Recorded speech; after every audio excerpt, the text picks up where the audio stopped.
Welcome to Fear and Hunger Termina, a game declared by many to be one of the hardest games ever. And therefore I've decided to make another mistake in my life by playing Funger Termina, gun only. Now for those of you that play Funger religiously, you may notice an immediate problem. Ammo is kind of required to use a gun, shocker I know. So you may think I'll be using things like glass shards and bear traps to save on ammo, right?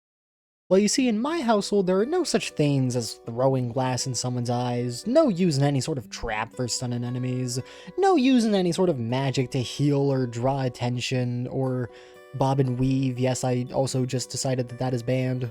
The only abilities I got are shoot, shoot in combat, talk, heal, use drugs, and steal. So my usual arsenal for every challenge that I do. So with as quick of a rundown as I can possibly muster, let's jump right into the United States of Fear and Hunger Termina, gun only. Our story starts off with having to choose a character, and while you may think the answer is obviously going to be the child soldier, whose literal description has excels at ranged combat in it, I'm actually going to draw your attention to Marco, for one simple reason. He can start with the ability Steal. And steal is probably the most important thing to have and do in order to keep ammo at a good level, because certain fights can give upwards of 7.303 ammo guaranteed, so long as you use steal, which is very handy when ammo is basically your lifeline. Duly noted and ignored. Now yes, I still did choose Levi, now known as Gunboy, but what I said earlier I did mean. So we are still gonna have to find a way to gain the steal ability, but before I do that, I suppose I should get Gunboy's backstory out of the way. To sum up his backstory, Gunboy was abused by his father, but in turn gained 25 increased max HP, very worth it. Then he chose to specialize in a gun, which he chose trench guns, which are shotguns in case you didn't know, and thus he starts the game off with a shotgun.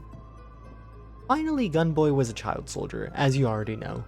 But what they didn't tell you was that he abandoned every person he knew in the war, which then, for the game, gives him nothing. That's it? Now, choosing nothing may seem stupid, but what happens if you do decide to finish your mission is that you gain a quirk depending on the gun you choose. But then you also get addicted to heroin, which isn't good. What? No, dude! On top of a heroin addiction, the quirk that the trench gun gives is kind of bad, considering the game is bugged and thus the trench gun already does what the quirk gives, which is insta-kill a stunned target. So not only would I get addicted to heroin, I would also get an ability that I already have. So in my opinion, I don't think it's the best idea to take it. Anyway, that's all of Gunboy's backstory out of the way, on to meeting a lovely cast of characters that are all probably going to die.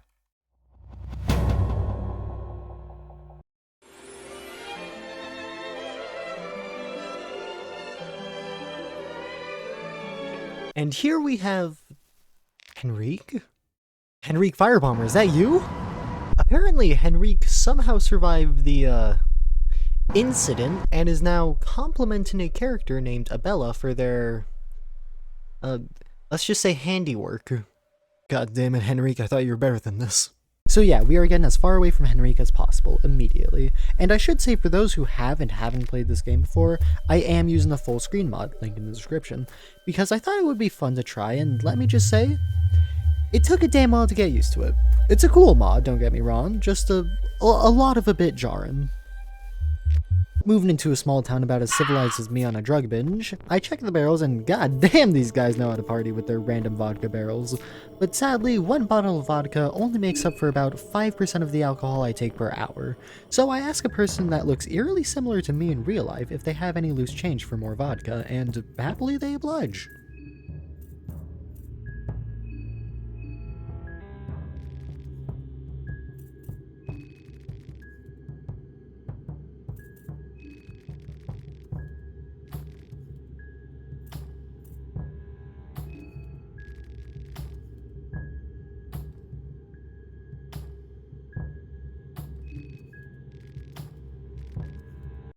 Yeah, for those who didn't know, you could actually just straight up skip the fights in this area through the power of conversation. Very handy.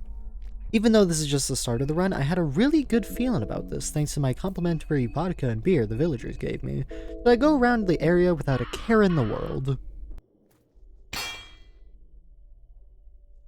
Yeah, so in this game, bear traps don't just stun or damage you, they instead take off your legs. So, death count 1, yeah. I had a great feeling about attempt number 2, what in the actual fuck? Well, the game points and laughs at me because of the fact that I got a pretty good weapon that I just straight up couldn't use right away.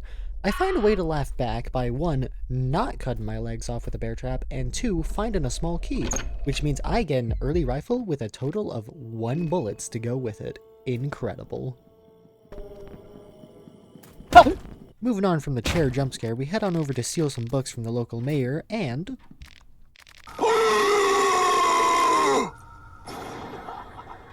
that right there is one of 3 books of top priority in this run, being ranked at number 1, for 2 reasons.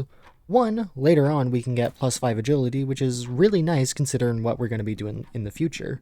And 2, it's kind of the best because it allows you to save the game without advancing time, and when Termina is upon us, that's kind of really good. Of course, I gotta thank the mayor for letting me borrow the book, but instead of a man in a suit, I instead get a man in a suit that has committed mass genocide through arson. And has also apparently learned the ability to phase through people, apparently. Since there are no redheads in the area with fine handiwork in the area, I decide to help Henrique, and apparently, he's changed his ways. He just wishes to become a nice and humble chef that doesn't kill people through arson. And instead through poison. And honestly, that's character development right there. So I decide to help him, and all he requires is the entire stockpile of food hidden away in the mayor's house. Pretty simple and easy to do for someone of my expertise in larceny. However, before I can get access to the food, I had to fight our very first non-boss boss battle, the Decrepit Priest, and yes, that's his actual name, and no, you do not want to know why he's called that.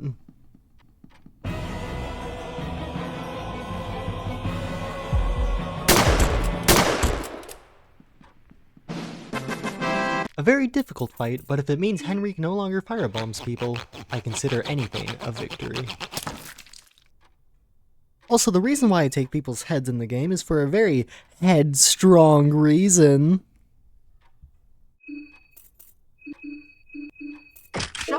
You can get soul stones for people's heads, which allows you to get more skills in case you didn't know. Continuing my search for the food, I managed to find the, orb cellar, which then leads to the food storage, which I immediately inform Henrique about. And as payment, he gives me some sewer keys, which helps me get to the next area per Hevel. And also, he allows me to get the train for free, which saves on a lot of food in this game. Moving on from the mayor's house, I want to save my progress considering how far I've gotten, and holy shit, that's a death mask, huh? Considering the battle stone and the death mask, this would have been perfect for a mage-only challenge, but considering I kind of shot a priest a couple of times, that idea was sadly out the window. Even though I wasn't really going to be using the death mask, the villagers took a lot of offense to me taking it, so they decided to initiate a very violent group project titled Beat the Shit Out of the Shitter. However, I didn't want to be the kid in the group project that did nothing, so I made a slideshow demonstrating the dangers of guns in the wrong hands.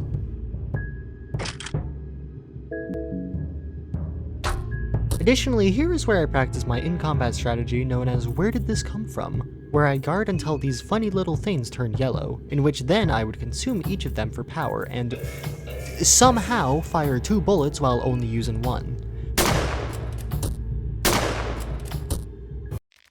I have no idea where the second one comes from, but needless to say, it is perfect for this run and conserving ammo. Why yes, I did just waste a shotgun shell on accident, leaving me with 0 bullets after this combat. Very helpful me. I managed to escape the wrath of the completely normal people that definitely don't do drugs, and summon Satan himself to save my game. What the fuck is— what is that? Now usually you would be at around 60 sanity around this time, but thanks to the insane amount of alcohol and the battlestone, which restores 10 sanity on turn start, I was kind of in a situation where sanity was never going to be a problem. Making my way into the— oh my god! Making my way into the sewers, I immediately want to get out of here as soon as possible because it kind of reminds me of myself.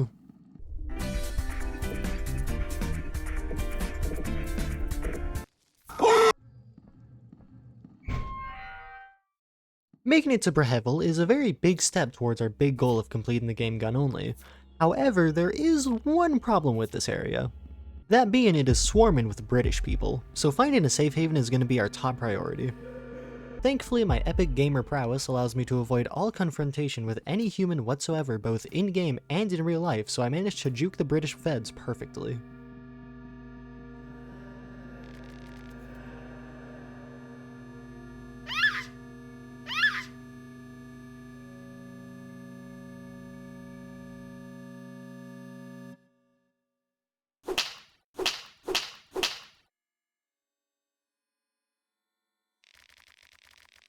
I'm sure this guy doesn't mean harm. On our journey to find a place away from any potential cups of tea combined with biscuits, I managed to somehow continue to wish I did mage only this run. What the fuck? Additionally, I found a very strange bug involving a potential boss that spawns here.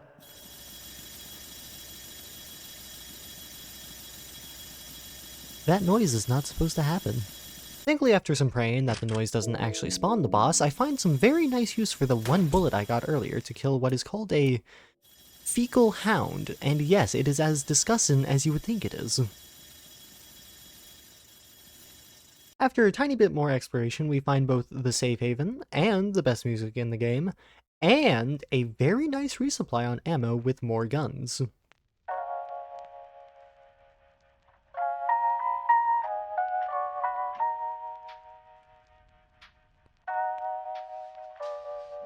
And honestly, I think that's a really good spot to leave off part 1 of Fungar Termina Gun Only.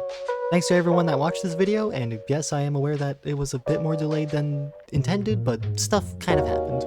I hope you have a good rest of your day, evening, afternoon, whatever time it is for you, and I hope to see you on the next video.